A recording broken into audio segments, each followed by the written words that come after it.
So this is awesome. Just some random trailer is on the road. Some poor guy is going to get to his destination and there's not going to be a trailer on his truck. Once we started testing, things weren't going quite as planned. You cannot connect shore power only to this inverter. You must have a battery connection. So the trick is you must have a battery included in your setup, otherwise it does not work. FYI, right? FYI. Alright, so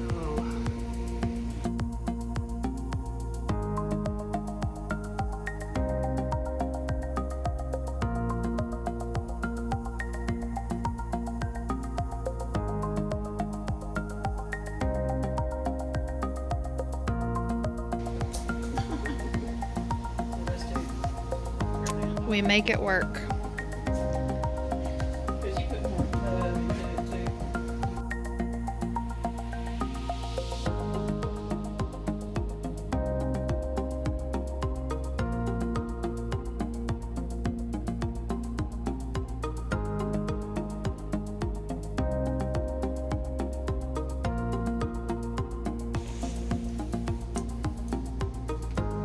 Yes. Power. Awesome. Once we had a successful electrical test, I went back to start removing the factory floor. Unfortunately, my audio didn't work for this video, and I'm just going to have to talk you through it. Ram installs in some of their vehicles a factory floor that is a thin piece of wood with a plastic coating. I'm sure I probably could have used it, but I preferred to go with something that was a little bit sturdier and something that I didn't have to worry about screwing into plastic. So I removed the floor using a set of tools because the floor is not only screwed down, but it is also glued down. So the pieces that you see there are tie downs that they use to help hold cargo down when you're actually using the cargo van for what it's designed for. You can use a T4 or T5 hex tool to get those out. Mine were pretty well secure, so I had to get some help. Thank you, Matt, for your assistance. And then once those were removed, I'll just set them aside and I can include them with the subfloor to sell at a future date. Pliers to help pull up glue, because as I said, this floor is glued down, as you will see. I also have a hammer and a rubber mallet, as well as a pry bar and a long piece of wood that will help me get some leverage underneath the floor. One of the things that I wanted to be cautious of was the sharp end of the pry bar, so I end up putting some cardboard and using duct tape on the end to help with scratches and things like that.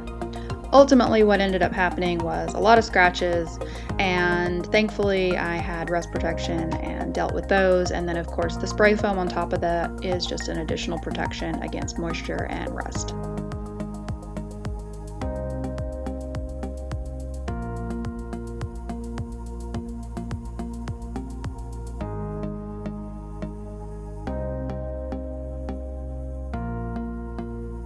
Now I can tell you guys, this was a heck of a workout. They were not playing around when they glued this floor down. As you will see, once it's removed, the amount of glue that is remaining underneath the floor.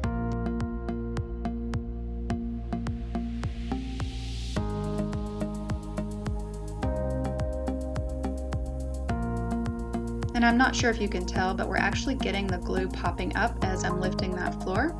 The problem is leverage. I'm not able to get enough underneath to really get any movement once I got to the center.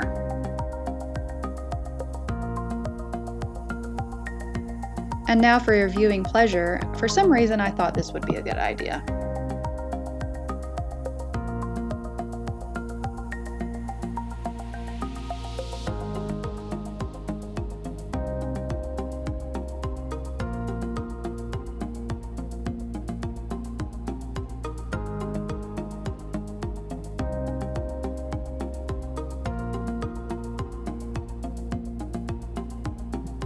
As I sat there reevaluating my life choices, I realized that this was not going to work.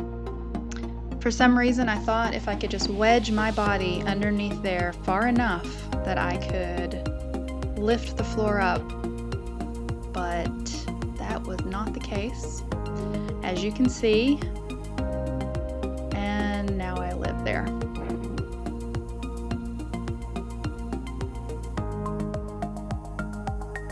And this is my very ungraceful exit where I realize that this floor has beaten me and I'm done for the day.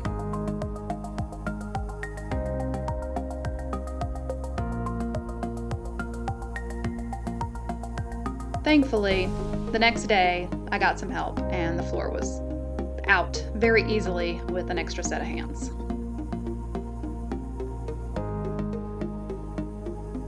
Pretty sure I'm pointing and cursing at that point.